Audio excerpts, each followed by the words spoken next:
신경으로 신앙 고백하심으로 7월 26일 수요일 저녁 예배를 하나님께 드립니다. 나는 전능하신 아버지 하나님, 천지의 창조주를 믿습니다.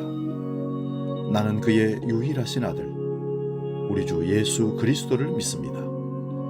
그는 성령으로 잉태되어 동정녀 마리아에게서 나시고 본디오 빌라도에게 고난을 받아 십자가에 못 박혀 죽으시고 장사된 지 사흘 만에 죽은 자 가운데서 다시 살아나셨으며 하늘에 오르시어 전능하신 아버지 하나님 우편에 앉아 계시다가 거기로부터 살아있는 자와 죽은 자를 심판하러 오십니다.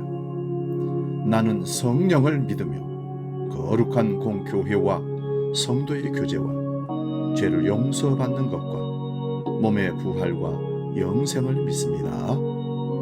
아멘.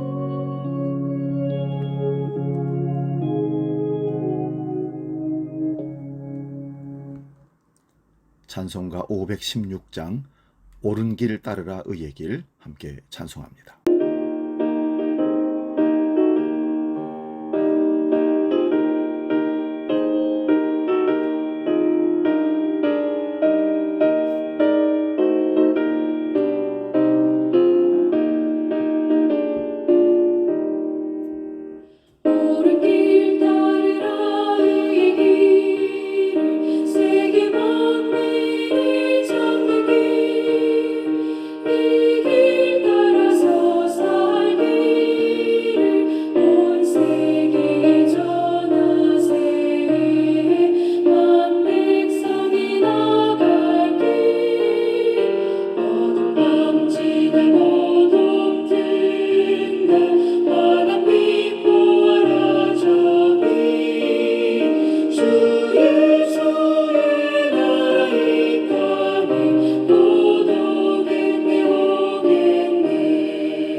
오늘 저녁 우리에게 주시는 하나님 말씀은 요한계시록 16장 1절에서 7절의 말씀입니다.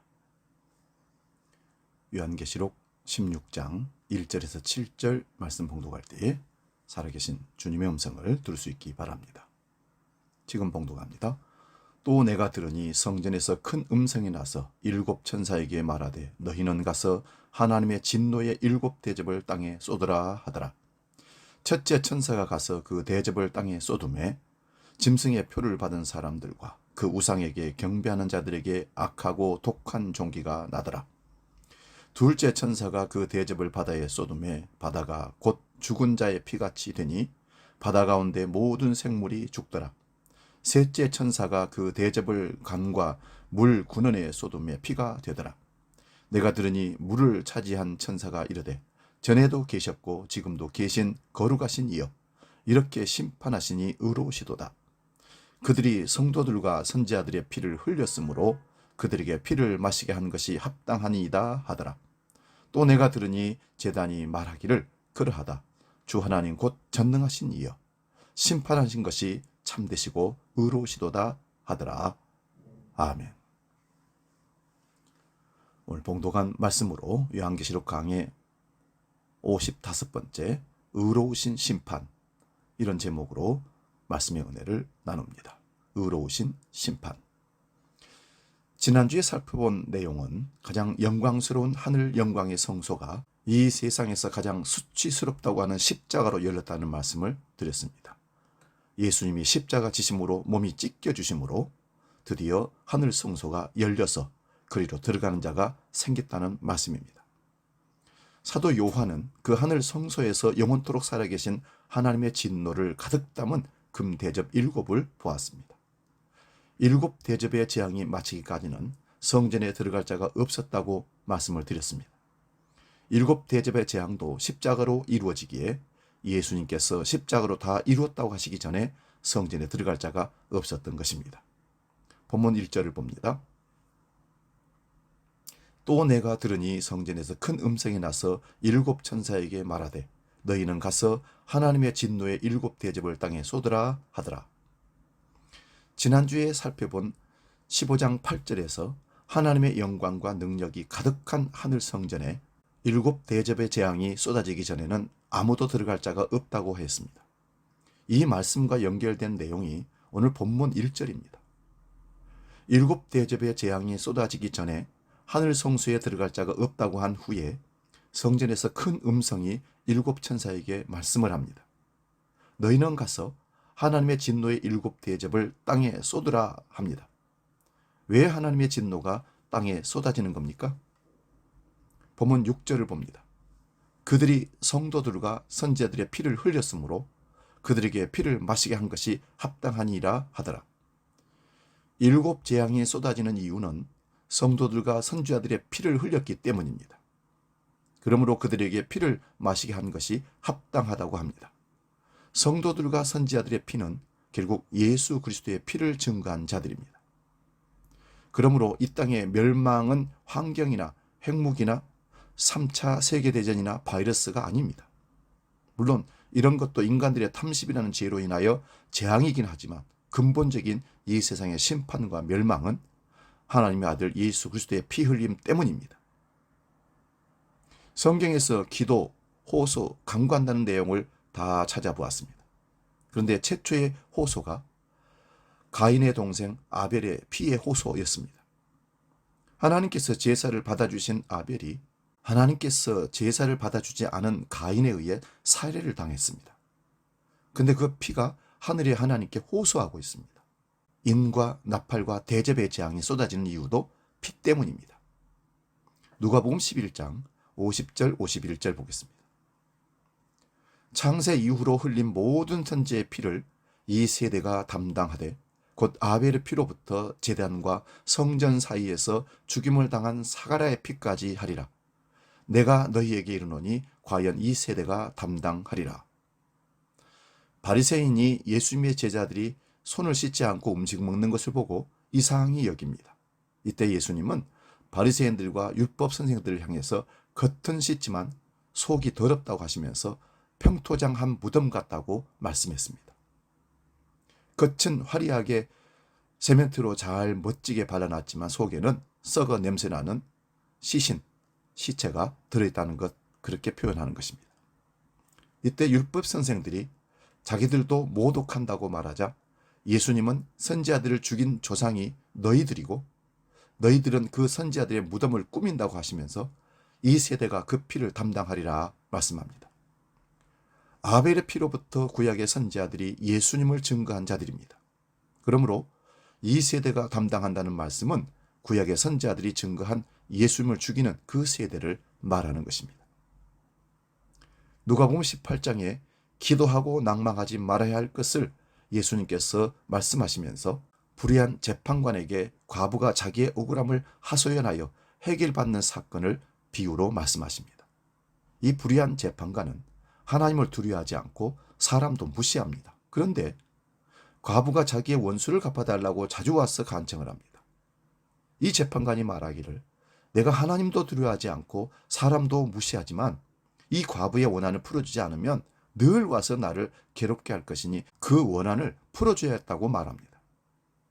이 말씀은 나의 소원 성취를 위한 간구를 말하는 것이 아니라 하나님의 말씀과 그 증거로 인한 호소입니다. 다시 말씀드립니다. 우리는 하나님이 듣든지 안 듣든지 늘 하나님을 괴롭게 하고 끝까지 기도하면 하나님 반드시 응답해 주신다는 얘기로 이 말씀을 풀어 설명하면 잘못된 오해입니다. 이것은 우리 소원 성취를 위한 간구하는 것이 아니라 하나님 말씀과 증거로 인한 호소를 말하는 것입니다. 누가복음 18장 7절 8절 말씀 봅니다. 하물며 하나님께서 그 밤낮 부르짖는 택하신 자들의 원한을 풀어주지 아니하시겠느냐? 그들에게 오래 참으시겠느냐? 내가 너희에게 이르노니 속히 그 원한을 풀어주시리라. 그러나 인자가 올 때에 세상에서 믿음 있는 자를 보겠느냐 하시니라. 부르짖는 자들의 원한은 구약의 성도가 우선입니다.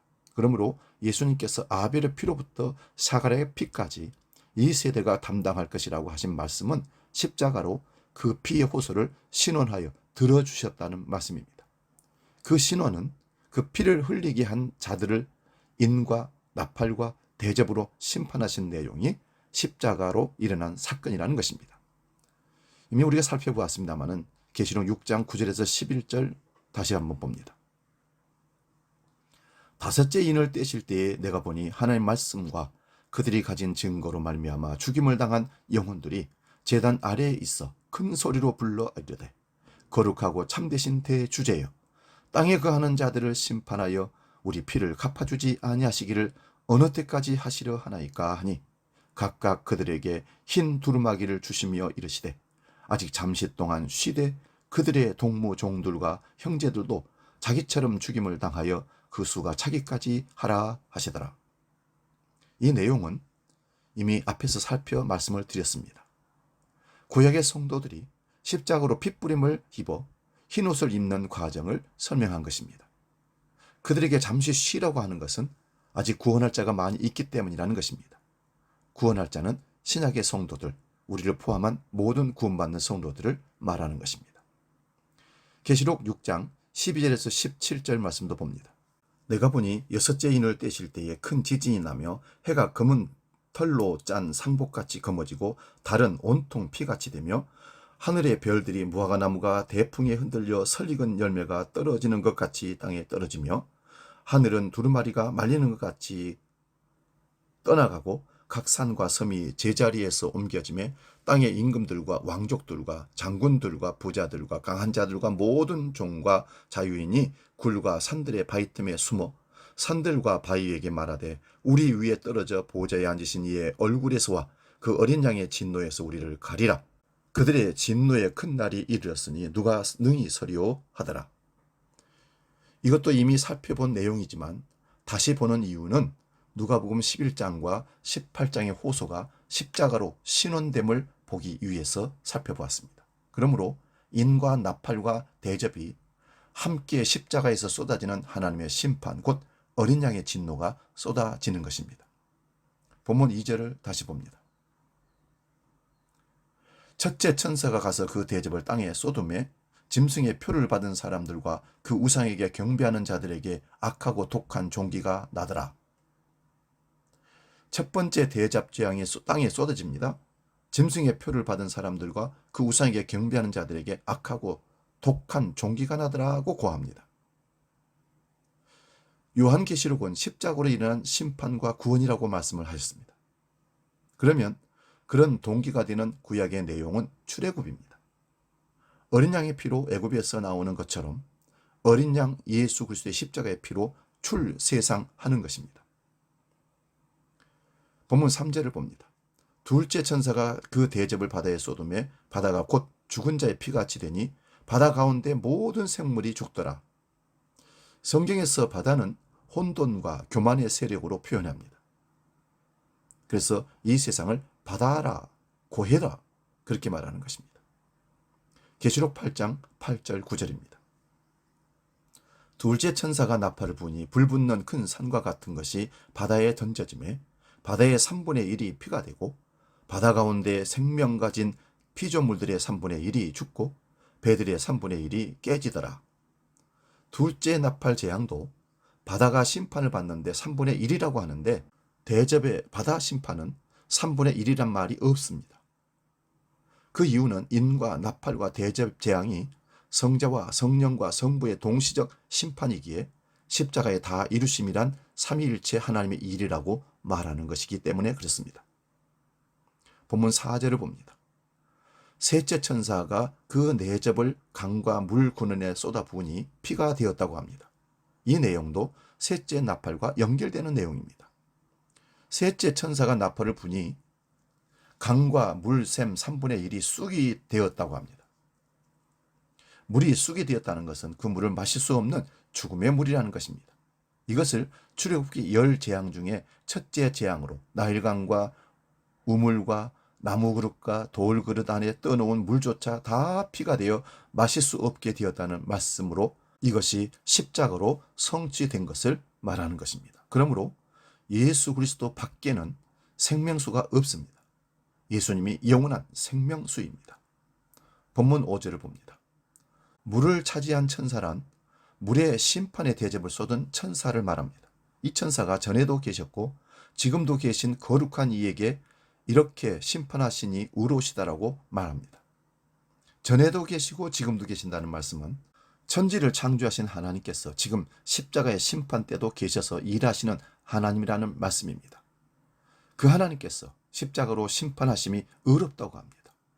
십자가로 심판하신 일이 무엇인지 아벨의 피로부터 사갈의 피까지 그리고 구약 성도들의 기도를 통하여 살펴보았습니다. 하나님의 말씀으로 예수 그리스도를 증거한 자들을 죽이고 핍박한 자들에 대한 심판입니다. 본문 6절을 봅니다. 그들이 성도들과 선지자들의 피를 흘렸으므로 그들에게 피를 마시게 한 것이 합당하다고 합니다. 구약의 모든 선지자와 성도들은 그리스도의 영으로 오실 그리스도를 증거하며 기다렸던 것입니다. 그런데 그런 자들을 세상에 속한 자들이 피를 흘리게 하여 죽였습니다. 이런 자들이 믿고 살아가는 세상의 물을 피가 되게 하여 버림으로 그들을 심판하는 것이 마땅하다고 합니다. 세상에 속한 것들을 믿고 살아가는 자들이 하나님의 약속을 믿고 살아가는 자들을 박해한 세상입니다. 구약에도 그렇게 했고 신약에도 마찬가지입니다. 이런 세상을 십자가로 심판하십니다. 본문 7절을 봅니다. 또 내가 들으니 제단이 말하기를 그러하다.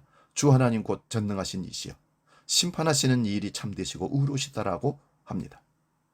하나님의 심판만 의롭습니다. 세상의 재판장은 의의가 없습니다. 무전, 유죄, 유전, 무죄라는 말이 지금도 통용되고 있습니다. 여러분 전관예우라는 말 들어보셨죠? 하나는 재판관이나 검찰의 고위직들이 퇴직을 하면 전관예우를 해서 변호사를 개업하게 됩니다. 그들은 보통 큰 사건을 수임받는 것이 아닙니다. 엄청난 큰 사건을 받아서 거의 다 승리를 합니다. 왜 그럽니까? 자기 후배들에게 말 그대로 부탁을 합니다. 돈을 주거나 다른 의도로 그들에게 판결을 굽게 만드는 일들이 벌어집니다. 이것이 지금도 자행되고 있습니다. 그래서 세상 재판장에게는 반드시 마음의 생각에 감정의 움직임대로 자기가 그것을 판결할 뿐이지 정직하고 정확하게 판결하는 사람은 한 사람도 없습니다. 본문 5절에 7절은 하나님의 심판 곧 십자가로 행하시는 심판이 의롭다고 합니다. 그런데 7절에서는 제단이 말을 한다고 합니다. 제단에서 주 하나님 곧 전능하신 이가 심판하심이 참되고 의롭다라고 말을 합니다. 이미 앞에서 살펴본 계시록 6장 9절에서 11절에 다시 보면 다섯째 인을 떼실 때 하나님의 말씀과 그들이 가진 증거로 말미암아 죽임을 당한 영혼들이 제단 아래에서 그들의 피를 신원하여 달라고 말합니다. 그들을 피 흘리게 한 자들은 땅에 사는 자들입니다. 땅에 속한 자들이 하늘에 속한 자들을 죽인 겁니다. 그러므로 제단이 말한다는 것은 하나님의 말씀과 그들이 가진 증거로 인하여 죽임당한 자들을 말합니다. 구약에서 하나님의 약속을 믿고 기다린 자들의 소리가 제단의 소리라는 말씀입니다. 요한계시록 8장 1절에서 5절 봅니다. 일곱째 인을 떼실 때에 하늘이 반시간쯤 고요하더니 내가 보매 하나님 앞에 일곱 천사가 서 있어 일곱 나팔을 받았더라. 또 다른 천사가 와서 제단 밑에 곁에 서서 금 향로를 가지고 많은 향을 받으니 이는 모든 성도의 기도와 합하여 보좌 앞 금 제단에 드리고자 함이라. 향연이 성도의 기도와 함께 천사의 손으로부터 하나님 앞으로 올라가는지라. 천사가 향로를 가지고 제단에 불을 담아다가 땅에 쏟음에 우레와 음성과 번개와 지진이 나더라. 이 말씀은 일곱째 인을 떼는 장면입니다. 인을 떼시는 일은 죽임당한 어린 양 예수 그리스도께서 떼는 것입니다. 그런데 일곱째 인을 떼시는데 일곱 나팔이 보이지만 또 다른 천사가 제단 곁에 서서 금 향로를 가지고 있습니다. 이 향로의 향은 성도들의 기도라고 합니다. 그런데 어떤 기도일까요? 6장에서 본 대로 하나님 말씀과 어린 양의 증거로 인하여 죽임당한 자들의 신원해달라는 기도입니다. 그 기도는 피의 신원입니다. 그러자 그 향로를 가지고 제단에 불을 담아다가 땅에 쏟음에 우레와 음성과 번개와 지진이 났다고 합니다. 이 심판이 십자가로 일어난 일이기에 인과 나팔과 대접이 동시적 사건이라는 말씀입니다. 예레미야 예가 1장 18절 봅니다. 여호와는 의로우시도다. 그러나 내가 그의 명령을 거역하였도다. 너희의 모든 백성들아, 내 말을 듣고 내 고통을 볼지어다. 나의 처녀들과 나의 청년들이 사로잡혀 갔도다. 예레미야 선지자는 예루살렘의 멸망을 목격한 선지자입니다. 나라가 망하여 포로로 잡혀가는 일은 감히 상상할 수 없는 재앙들이 일어납니다. 그러함에도 주님은 의롭다고 하십니다. 다시 말씀드리면 남쪽 유다가 이스라엘의 유다가 바벨론에 잡혀가는 것을 하나님은 의롭다고 하십니다. 그러나 이스라엘 백성들은 의롭지 않고 왜 이렇게 우리를 억울하게 잡혀가게 하고 망하게 하는가 하나님은 원망했을 것입니다. 그러나 하나님은 의롭다 하십니다. 하나님이 하시는 모든 일은 선이고 의로운 일입니다. 왜냐하면 끝내 하나님께서 의를 드러내시기 때문에 그렇습니다. 에스라 9장 13절에서 15절 봅니다.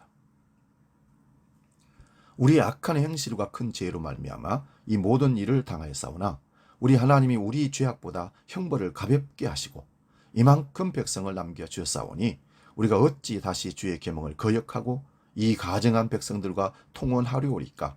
그리하면 주께서 어찌 우리를 멸하시고 나와 피할 자가 없도록 진노하시지 아니하시리이까. 이스라엘의 하나님 여호와여 주는 의로우시니 우리가 남아 피한 것이 오늘날과 같사옵거늘 도리어 주께 범죄하였사오니 이로 말미암아 주 앞에 한 사람도 감히 서지 못하겠나이다 하니라. 포로로 잡혀가 다 죽어도 할 말이 없는 자들인데 하나님의 언약을 따른 궁휼로 다시 돌아왔습니다. 그런데 다시 이방인과 결혼하는 모습을 보고서 기도하기를 주의 의로우심 앞에 한 사람도 감히 서지 못하겠다고 합니다. 하나님께서 오늘 우리에게도 그 거룩하심으로 심판하시면 그 앞에 설 자가 한 명도 없습니다. 그러므로 자신의 죄를 성령의 역사로 알게 된 자들은 하나님의 모든 심판이 의롭다고 합니다. 동시에 자신이 심판을 받아도 의로운 심판이라고 고백을 하게 되는 것입니다. 나를 억울하게 하고 나를 죽이고 나를 어떻게 할지라도 하나님께 맡겨진 나의 존재는 하나님의 심판에 아멘 하고 받는다는 사실입니다. 계시록 18장 24절입니다. 선지자들과 성도들과 및 땅 위에서 죽임을 당한 모든 자의 피가 그 성 중에 발견되었느니라 하더라. 나중에 이 본문을 살펴볼 때 다시 보겠습니다마는 선지자들과 성도들과 및 땅 위에서 죽임을 당한 모든 자의 피가 그 성 중에서 발견되었다고 합니다. 여기서는 바벨론이라고 하지만 예루살렘이 이미 바벨론이 되었기에 멸망당한 것입니다. 다시 말씀드리면 거룩한 성 예루살렘이 바벨론처럼 하나님 없는 세상을 살고 있다는 말씀입니다. 그러므로 예루살렘이 망하는 것이 당연하다는 것입니다. 그게 하나님의 의입니다. 그러므로 세상 모든 나라가 바벨론의 영광을 구하며 살아가기에 그런 곳은 반드시 의로운 자의 피를 흘리는 도시가 되는 것입니다. 그런데 그 의로운 자의 피를 흘리게 한 자가 누구입니까? 바로 우리입니다. 그 이유는 지금까지 내가 살아온 모든 모습은 나를 위하여 살아왔기 때문입니다. 동생 아벨을 죽인 가인이 하나님으로부터 징계를 받고 쫓겨납니다. 그러자 가인은 자기를 지키려고 성을 쌓고 무기를 만들었습니다. 우리도 옛 자아를 지키고 확대하기 위하여 내 손에 창을 더 강하게 만들어 들고 나를 지키려고 남을 죽이고 남을 협박하는 일들이 우리 삶 속에 벌어집니다. 그 자아라는 창이 예수님을 찔러 죽인 것입니다. 그러므로 십자가의 심판이 의로운 심판이라고 하는 자들은 자신이 예수님 죽인 자로 시인하는 자들입니다. 그러므로 주여 어찌할꼬 내가 죄인 중에 개수로다 고백하는 것입니다. 그렇다면 우리에게 일어나는 좌절과 고통과 자존심 상하는 일과 배신당함과 결국 죽음까지도 지극히 당연한 하나님의 의로우신 일이라고 인정할 수 있겠습니까? 사람은 할 수 없지만 하나님은 하십니다. 하나님 아버지의 미리 아심을 따라 성령이 거룩하게 하심으로 순종함과 예수 그리스도의 피를 뿌리심으로 이루어집니다. 그러므로 십자가는 삼위 하나님께서 심판할 자 심판하시고 구원할 자 구원합니다. 심판받는 자는 여기서도 저 세상에서도 하나님이 불의하다고 할 것입니다. 그러나 구원받는 자는 지금부터 영원히 주님의 심판은 항상 의롭다고 찬송을 하게 되는 것입니다. 의로우시는 심판주는 오직 하나님 한 분뿐입니다. 이 세상에서 의로움을 결코 찾을 수 없음을 그래서 믿지 마시기를 축원드립니다. 기도하겠습니다. 거룩하신 아버지 하나님, 하나님은 항상 의로우십니다. 우리 역사를 어떻게 이끌어 가시든지 우리 이해와 상관없이 하나님은 항상 의로우신 분입니다. 또한 심판도 의로우십니다. 우리가 당하는 모든 심판과 모든 벌들과 모든 우리 삶에 일어난 사건들이 하나님이 만약 우리를 위해서 준비한 모든 심판의 도구들이라면 그것 역시 의로우신 겁니다. 우리는 그 하나님의 의로우심을 찬양하며 영원토록 그를 즐거워하며 사는 하나님 백성 되기를 소원합니다. 이제는 의로우신 심판주 우리 주 예수 그리스도의 은혜와 아버지의 크신 사랑과 성령님의 감동 교제의 역사 충만케 하심이 의로우신 심판주 앞에 항상 나는 죄인입니다. 하나님만이 의로우십니다. 찬양하며 믿음으로 살기로 결단하는 모든 주의 백성들 머리 위에 이제는 영원히 함께 하시기를 간절히 축원하옵나이다. 아멘.